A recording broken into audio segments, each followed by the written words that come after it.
I think there's going to become, I mean, you can't put the kinds of people out on the street, and we're talking 30% by 2030. Unemployment double that of the Great Depression, and it's never coming back.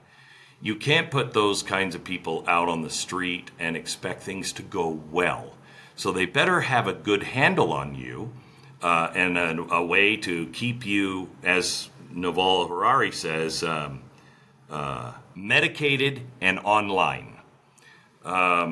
So I think that there's going to be a couple of things could happen if we're really fortunate. One, there could be a great awakening, kind of like the Jesus movement of the 70s, which took the hippie movement, which was going downhill quickly into drugs and everything else, and turned it into an uplifting kind of movement. The Jesus hippies. There's a chance that life has become so meaningless in a way that it did kind of in the 1960s, that we will find meaning again.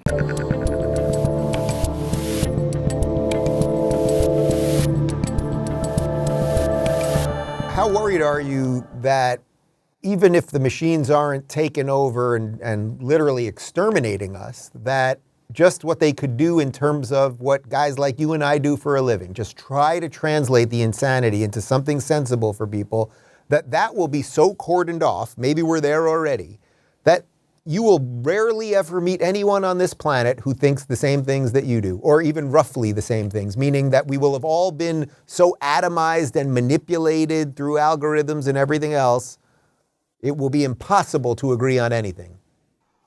So I don't fear the machine first. I don't think the first step is it takes over.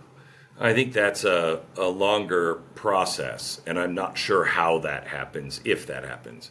I do know that it becomes more and more powerful, and with that power come people, and people who are in charge of that power.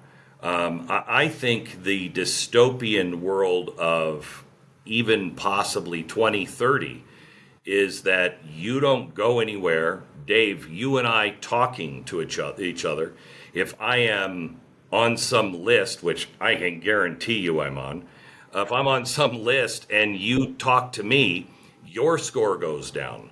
And so we can't talk to each other unless we don't want to, fly again. There's this great article. It's in the book. I'm trying to remember where I got it from. I think it's from UNESCO. And it was written in 2019. And it talks about two people and this husband and wife. And this is their idea of a utopia of tomorrow by 2030. That he takes the rapid transit. He takes the train. I don't know why.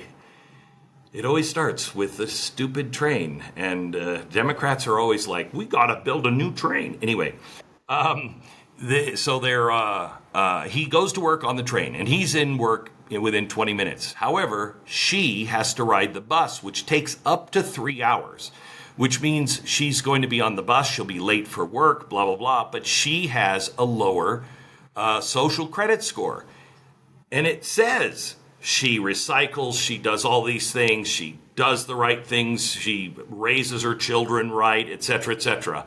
But she's a journalist, which requires her to talk to unsavory people with different opinions, which lowers her score, so she has to take the bus for 3 hours every day.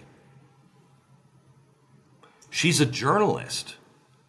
Even a journalist will have points deducted if they talk to somebody who might have a different opinion. To me, I'm sort of okay with journalists being punished in this dystopian future. I don't know that you're fully getting me on this one. No, but they will be punished by talking to people like us. I know, like us. That's the problem.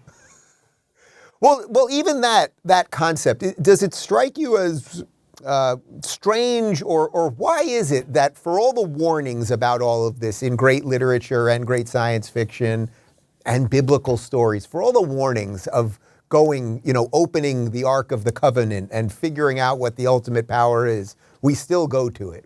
There's still something within all of us. Otherwise, you'd be probably living you have some locations in the middle of nowhere, but in essence, we'd all dip out if we were listening to the warnings. Well, I do have dip out places. I think you do, and you should if you don't. I'm pretty sure you told me I could visit you on one of the dip out locations, or you'd cordon off a little. I think there was a corner. I think it was a corner on the edge where the zombies would be hitting me first, if I'm not mistaken. Sure. Yes. I'll give you the address soon. Anyway, I think, first of all, where you are is where you will be. You'll have about 72 hours to move. You start to see a severe banking crisis. They shut down the banks. They shut things down. You better be within 72 hours where you want to be, or because you may not move after that.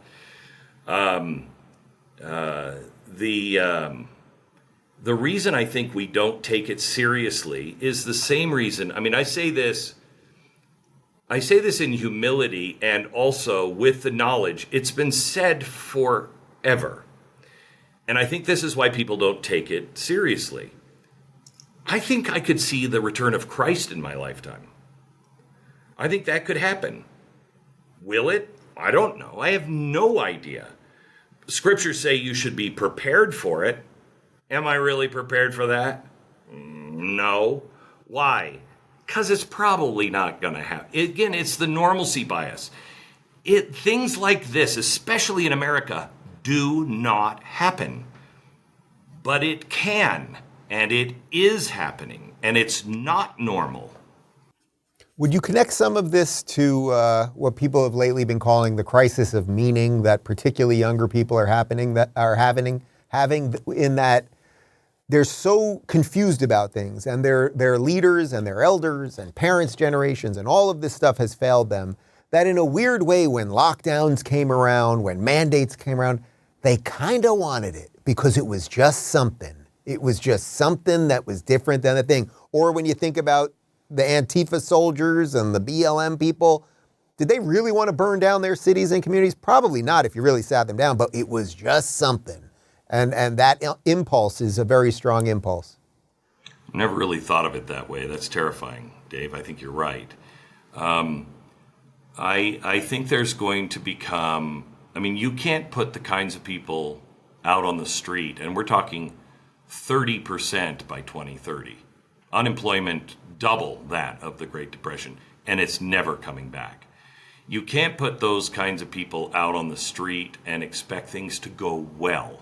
So they better have a good handle on you and a way to keep you, as Yuval Harari says, medicated and online.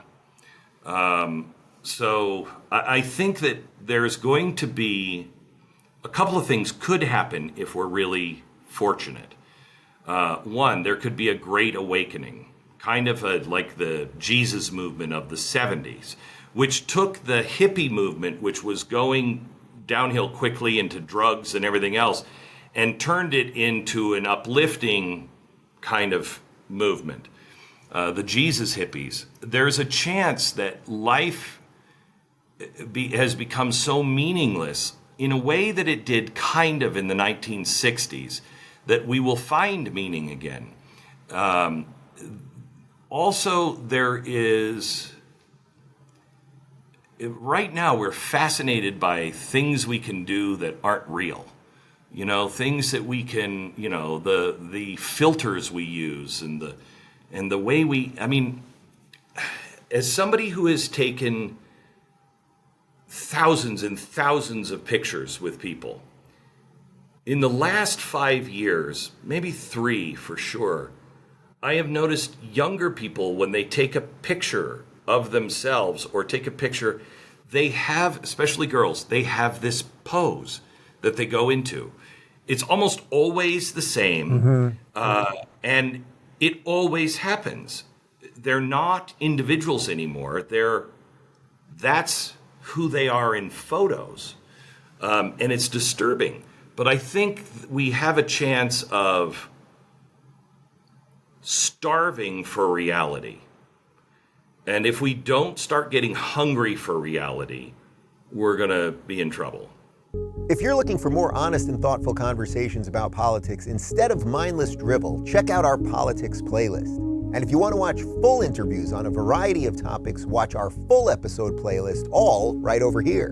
And to get notified of all future videos, be sure to subscribe and click the notification bell.